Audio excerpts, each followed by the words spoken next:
Time में श्रद्धेय नेताजी मुलायम सिंह यादव जी की समाधि स्थल पर आया हूँ। कल 22 नवंबर श्रद्धेय नेताजी का जन्मदिन है। कल राष्ट्रीय अध्यक्ष अखिलेश जी द्वारा आधारशिला रखी जाएगी नेताजी की स्मारक की। इसी बीच राष्ट्रीय अध्यक्ष अखिलेश यादव जी के हमशक्ल दीपू चौहान जी भैया जी से मैं कहूँगा तो दो शब्द पहले तो नेताजी के लिए रखें। और क्या आज एक दिन पहले ही आ गए श्रद्धेय नेताजी की समाधि स्थल? क्या एक अंग्रेजी में कहावत है, लीजेंड नेवर डाई। जो महान लोग होते हैं वो कभी मरते नहीं हैं। उनके उसूल, उनके किए हुए काम, उनके जो यादें होती हैं वो सदैव जिंदा रहती हैं। और नेताजी कहीं गए नहीं हैं, वो जिंदा हैं, हमारे हृदय में जिंदा हैं। जितने भी समाजवादी खड़े हुए हैं, पूछ लो उनके परिवार से कि नेताजी क्या थे।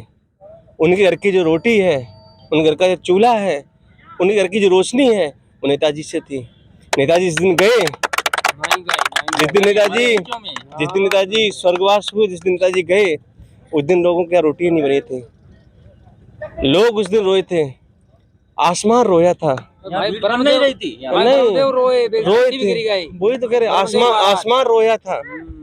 तो नेताजी जो हैं हमारे, वो हमारे हृदय में हैं। बस हम लोग आ जाते हैं स्मारक पे, उनको प्रणाम कर लेते हैं आकर। लेकिन नेताजी जो हैं आज भी हमारे दिलों में जिंदा हैं।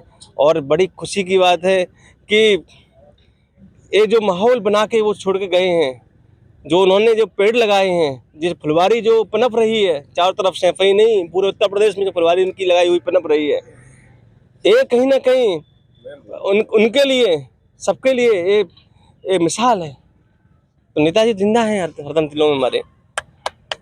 नेताजी जीवित हैं, एक बहुत बड़ी बात चौहान साहब बता रहे हैं। श्रद्धेय नेताजी ने चाहे माइनॉरिटी की बात हो, अल्पसंख्यक, SC OBC जनरल, सबके लिए कुछ न कुछ किया है। और श्रद्धेय नेताजी ने एक बहुत बड़ी बात देश के सामने त्योहारों के टाइम रखा करते थे कि भाइयों ये देख लेना, अगर होली या दीपावली पर किसी गरीब के यहाँ चूल्हा जलवा देना, उसके भी बच्चे मिठाई और पूड़ी खाएं। कैसे देखते हो जी? ये सोच एक किसान के बेटे की हो सकती है। एक पुरानी कहावत है, जाकी पैर ना फटी बीमाई, बोका जाने पीर पर आए। नेताजी ने जो संघर्ष किया है, संघर्ष का दौर, एक शिक्षक से और मुख्यमंत्री से लेकर रक्षा मंत्री, वो तो प्रधानमंत्री बन गए होते, कुछ कारण थे कि नहीं बन पाए। तो उन्होंने संघर्ष किया, उन्होंने देखा है कि गरीबी क्या होती है, उन्होंने देखा है लोगों को। यहाँ पे क्या था, सैफई में उसर तो था, क्या जमीनें थी किसी के पास। तो नेताजी ने जो संघर्ष देखा है, इसीलिए उन्हें दर्द था हर गरीब का, हर पिछड़े का, अगड़े का, अल्पसंख्यक का, जो भी जो सामाजिक रूप से पिछड़े हुए लोग थे, उन सबका दर्द था उनके अंदर। इसीलिए क्वेश्चन आपसे करेंगे। श्रद्धेय नेताजी पेशे से शिक्षक थे, आप भी एक शिक्षक हैं। जी जी, शिक्षा देते हो। जी जी। श्रद्धेय नेताजी ने जब दुनिया को अलविदा कहा तो कहीं ना कहीं हिंदुस्तान के इतिहास में सबसे बड़ी जनता जनार्दन ने उन्हें अंतिम विदाई दी थी। जी जी सर, क्या भारत सरकार मरणोपरांत श्रद्धेय नेताजी को भारत रत्न से सम्मानित करेगी? शिक्षक को क्या करेगी? जी जी, बिल्कुल बिल्कुल। नहीं, आदरणीय अखिलेश यादव जी प्रधानमंत्री होंगे और श्रद्धेय नेताजी को भारत रत्न 2024 में मिलेगा। लिख लीजिए आप।